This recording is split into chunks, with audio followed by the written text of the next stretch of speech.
बोलो जगदम्बे मैया की जय। बोलो दुर्गी मैया की जय। विघ्नेश्वराय वरदाय सुरप्रियाय लंबोदराय सकलाय जगेदिदाय नागाननाय सिद्धियज्ञ विभूषिताय गौरीसुताय गणनाथ नमो नमस्ते। अखंडमंडलाकारं व्याप्तेन चराचरं तत्पदं दर्शितं येन तस्मै श्री गुरुवे नमः। माता पिता को चरणों में प्रणाम करते हुए, माँ जगदम्बा को प्रणाम करते हुए, गुरु भगवान के चरणों में प्रणाम करते हुए आए हुए विद्युत समाज एवं ऋषि गणों को, देवताओं को प्रणाम करते हुए, माताओं एवं बहनों को प्रणाम करते हुए, सागर प्रणाम करते हुए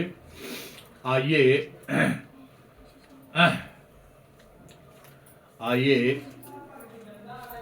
अपनी मना शुद्धि करने के लिए सर्वप्रथम भगवत भजन की आवश्यकता होती है।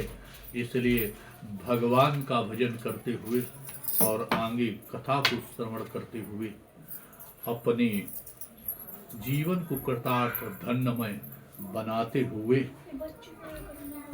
आइए।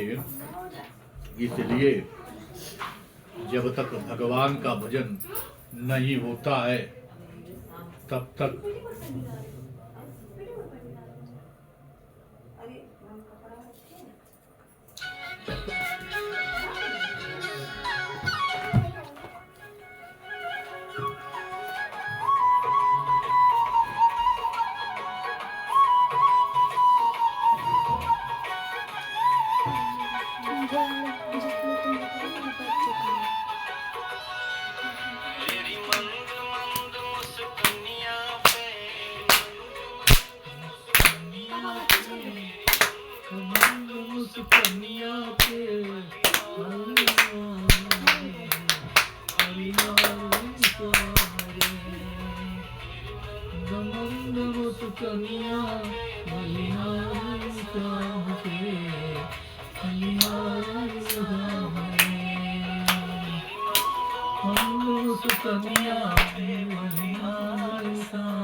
मुस्कनिया पे मधुर मुस्कनिया पे बलिहार बलिहार सांवरे, बलिहार सांवरे।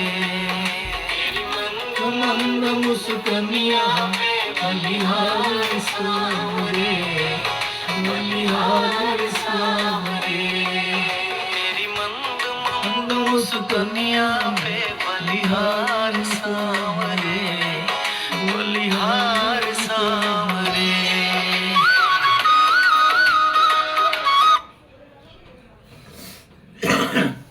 बोली भगवान गोविंद भगवान की जय। इस प्रकार कलकल कलोद करती हुई नागनी श्री पावन गंगा के तट पर बालू के आसन पर विराजमान श्री व्यास जी राजा जन्मेजय को कथा सुनाते हुए कहा, जब सोमरस का पान अश्विनी कुमारों को पिला दिया, इसके बाद व्यास जी बोले, हे राजेंद्र, चमन मुनि के द्वारा अश्विनी कुमारों को सोम भाग दे दिया जाने पर इंद्र अत्यंत कुपित हुए और उन्होंने अपना पराक्रम दिखाते हुए मुनि से कहा कि हे ब्रह्मबंधो, आप इस प्रकार की अनुचित मर्यादा स्थापित मत कीजिए, अन्यथा मेरा विरोध करने वाले आप मुनि का भी दूसरे विश्व रूप की भांति वध कर डालूंगा। चमन ऋषि बोले, हे माधव, जिन महात्मा अश्विनी कुमारों ने रूप संपन्न के तेज के द्वारा मुझे दूसरे देवताओं की भांति बना दिया है, उनका अपमान मत कीजिए। हे देवेंद्र, आपके अतिरिक्त अन्य देवता सोम भाग क्यों पाते हैं? परम तपस्वी इन अश्विनी कुमारों को भी आप देवता समझे। इंद्र बोले, हे मंद्रात्मन, ये दोनों चिकित्सक किसी प्रकार भी यज्ञ में सोमभाग पाने के अधिकारी नहीं है।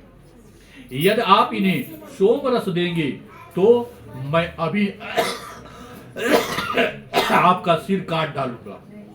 व्यास जी बोले, हे जन्मेजय, इंद्र की उस बात की उपेक्षा करके उनकी बहुत वर्तना करते हुए च्यवन मुनि ने अश्विनी कुमारों को यज्ञ भाग प्रदान कर दिया।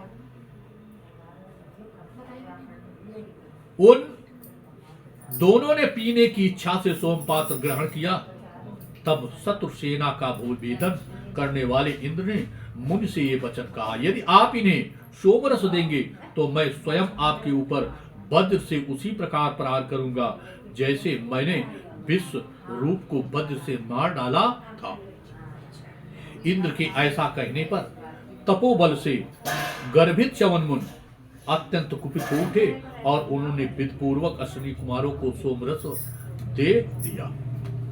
इस प्रकार इंद्र ने भी क्रोध करके करोड़ों सूर्य के समान प्रभाव वाला अपना आयुध वज्र सभी देवताओं के सामने ही च्यवन मुनि पर चला दिया।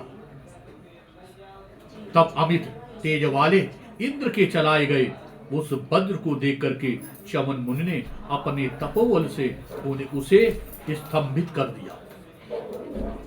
इसके बाद वे महाबाहु मुनियों में श्रेष्ठ च्यवन कृत राक्षसी के द्वारा इंद्र को मरवा डालने के लिए उद्यत हो गए और पकाए गए हव्य से मंत्र सहित अग्नि में आहूत देने लगे। उन च्यवन के तपोबल से वहां पर कृत्या उत्पन्न हो गई।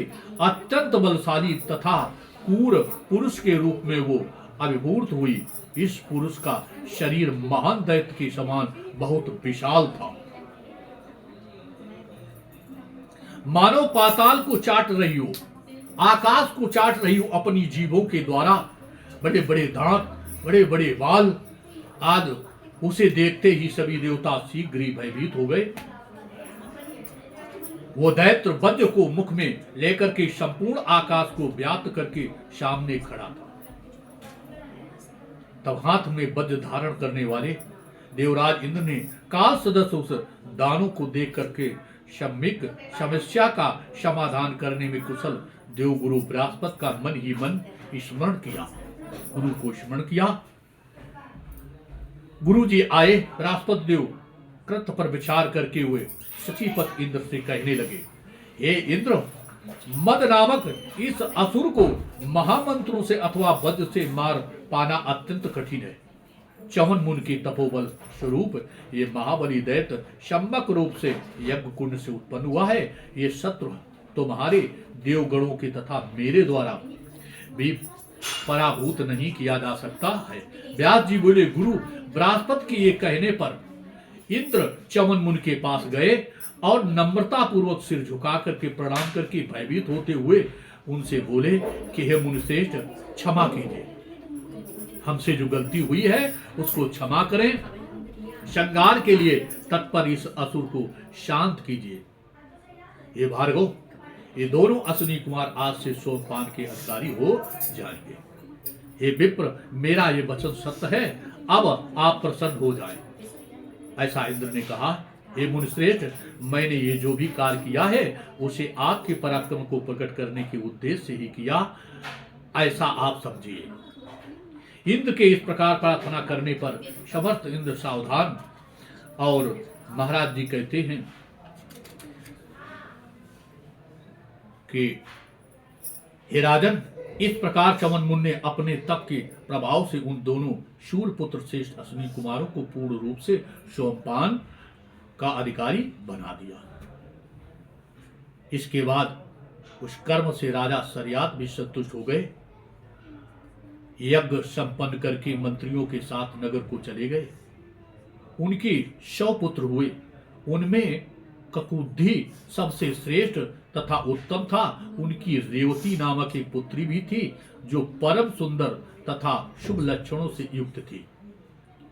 जब वो कन्या विवाह के योग हो गई तब महाराज रेवत उत्तम कुल में उत्पन्न राजकुमारों के विषय में सोचने लगे। वे मन ही मन सोचने लगे, मैं ये कन्या किसे प्रदान करूं। अतः सर्वज्ञ देव पूज्य ब्रह्मा के जाकर के ब्रह्मा जी के यहाँ गए और उन्हीं से पूछ लो। ऐसा विचार करके ब्रह्मलोक गए। पितामह ब्रह्मा जी से वर पूछने की अभिलाषा से शीघ्र ही ब्रह्मलोक जा पहुंचे, जहां पर देवता यज्ञछंद पर्वत समुद्र और नदियां दिव्य रूप धारण करके विराजमान थे और सनातन ऋषि गंधर्व संपन्न चरणमृत ये सभी हाथ जोड़ करके स्तुति करने लगे। इस प्रकार 18,000 श्लोक वाली श्रीमद् देवी भागवत महापुराण संहिता के अंतर्गत 7वें स्कंद रेवत रेवती के परार्ध ब्रह्मलोक का वर्णन नाम 7वां अध्याय पूरा। बोलो गोविंद भगवान की जय। आइए 2 बार भगवान का नाम लेते हुए, गोविंद हरे गोपाल हरे, जय जय प्रभु दीनु दयाल हरे। गो धर्म की जय हो, अधर्म का नाश हो, प्राणियों में सद्भावना हो, भेद का, कल्याण हो। गौ माता की, गंगा मैया की जय हो, अपने अपने माता पिता की, गुरुदेव भगवान की। हर हर महादेव नमः। पार्वती पते हर हर, जय गंगाधरो।